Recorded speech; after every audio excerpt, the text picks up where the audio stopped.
In this video, we'll talk about how to work from a design comp like this to recreate it using simple semantic HTML code in the browser.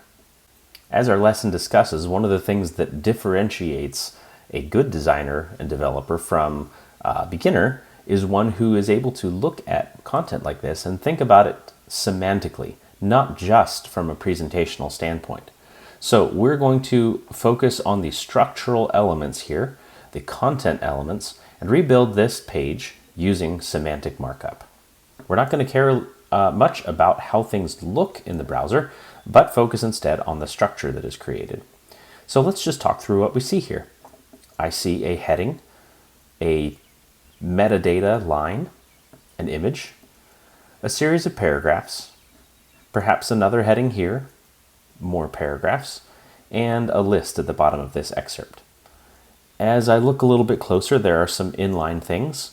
There are some quotations. There's a hyperlink. There may even be a block quotation right here. And up here in the metadata, I think there's some bolding and some other subtle styling going on.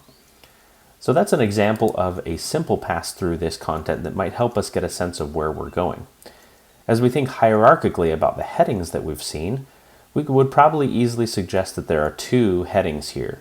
This one would be our heading 1 or H1, and this would probably be our next subheading, our H2 or heading 2. Keep in mind that with headings, what we're looking for is not as much about size, but about the hierarchy of the way things relate. So in this case, it's pretty straightforward that this is a subheading of this overall article heading. But note that it's not always so straightforward. It's quite possible that some headings that are styled large may actually appropriately be subheadings of previous headings, even though they have a distinction in size that may not strike you as that being the case immediately. Also note that just because something is large and bold doesn't mean that it actually is a heading. So think critically as you evaluate your pages. But let's dive in and talk through how we would actually build this out. So I have a starter file going over here in Code Sandbox where I have entered the raw content that I found in that markup. So as you scroll down, you can see each of the lines of content from that mockup. And over here in the preview, you see that by default, with no tags around these, this is all getting rendered as just one big large block. Even though we have white space entered here in this document, the browser does not recognize any of that until we have markup in place. So let's take one of our paragraphs and just demonstrate the idea. If we put a paragraph that opens and closes around this, you can see that now the browser knows that block should be marked as a distinct block. All right, but before we go crazy with all of our paragraphs, let's work through a more appropriate process here. First of all, we're going to think through the block level elements. Then and that's going to be broken down into headings and lists and other things like block quotes. And then finally, anything that remains will be paragraphs. Next, we'll think about inline elements to add detailing. This would include things like links, bold and italics, and other details such as quotation marks. That is, inline quotes. And last of all, which we won't cover in this course, but we'll cover later on, would be organizing markups such as divs and sectioning tags. All right, so let's dive into the block level sections, first thinking about those headings. As I look back at this comp, remember we talked about this one being the heading 1 and this one being the heading 2. So all I need to do is come over to my markup and enter an H1 that opens and closes. And as we save, we can see that refresh over here in the browser. And then here was my H2, opens and closes. Okay, now, of course, these are not looking much like the mockup. There's different fonts, different spacing, different sizes, but structurally you can see that we're beginning to see this document take shape. Okay, that's all the headings in our document. Next up, we want to look for any lists. So looking back at our mockup, you may recall that we identified this as a list. But note that not all lists are as obvious. This is obvious because of the bullets, and the content nature is definitely looking like a list, but there are lots of different ways that we can do lists in our document. Some may make the case for this heading being a part of an overall list. If this article was going to include additional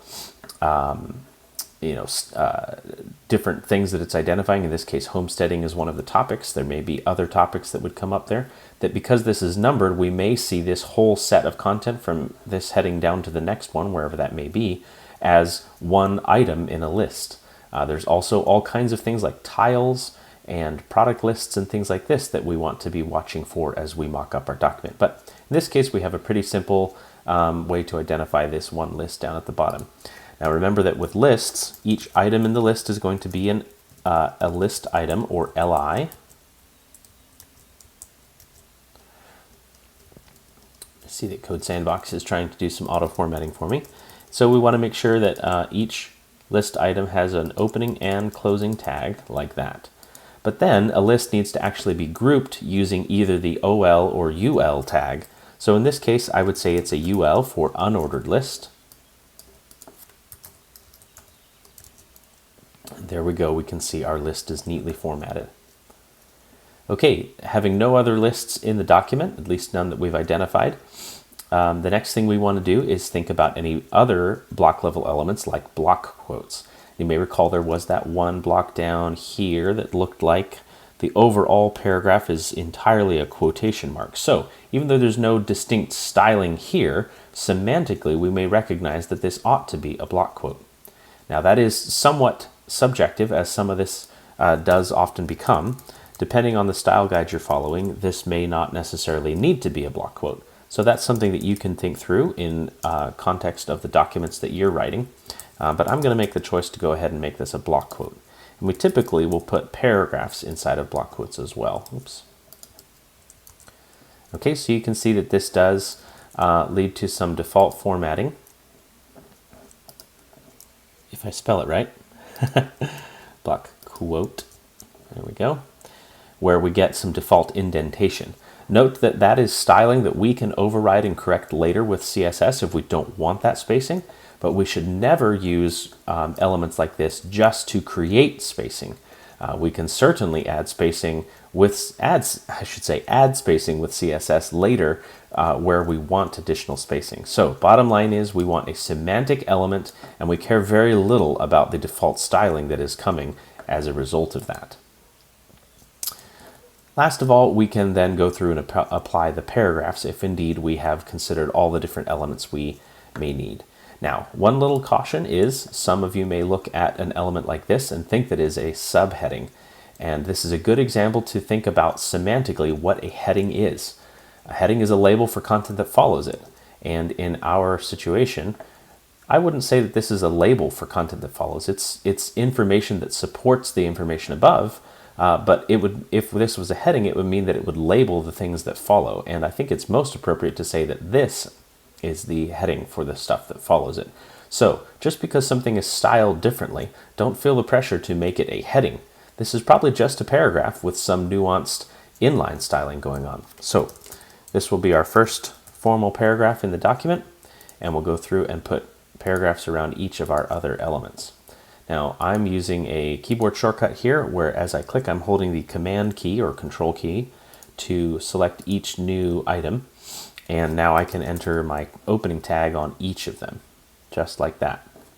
And I'm going to do the same trick for all the closing lines or closing tags to go in and put a closing paragraph around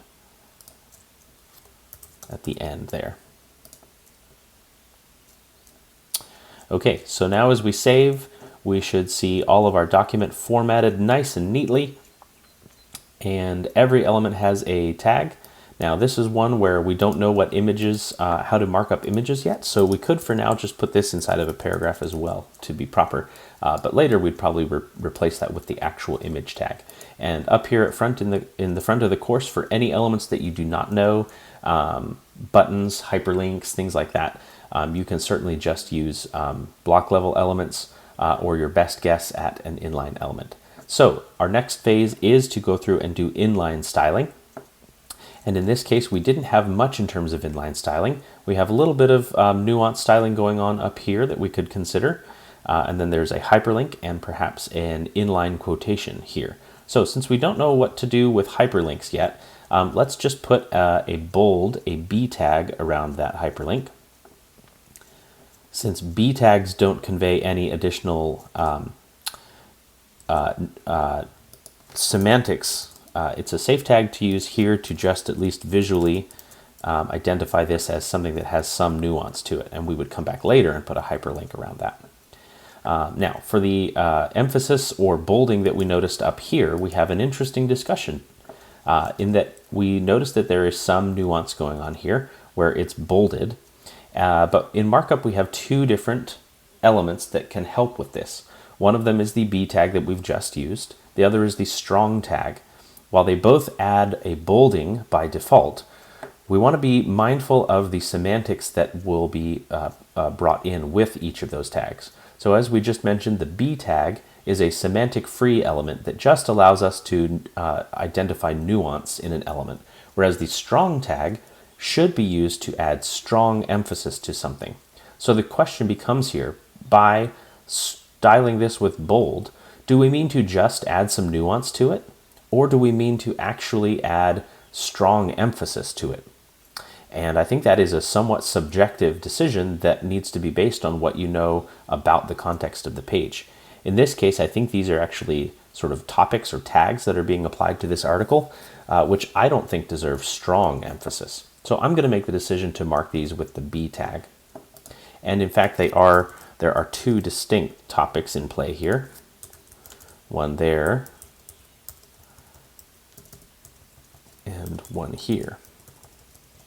So I'm going to mark them as two separate things, customer stories and guides.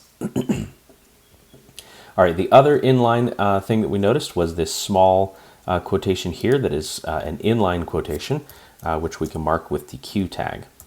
So let's go ahead and put that Q tag in. Oops. There we go.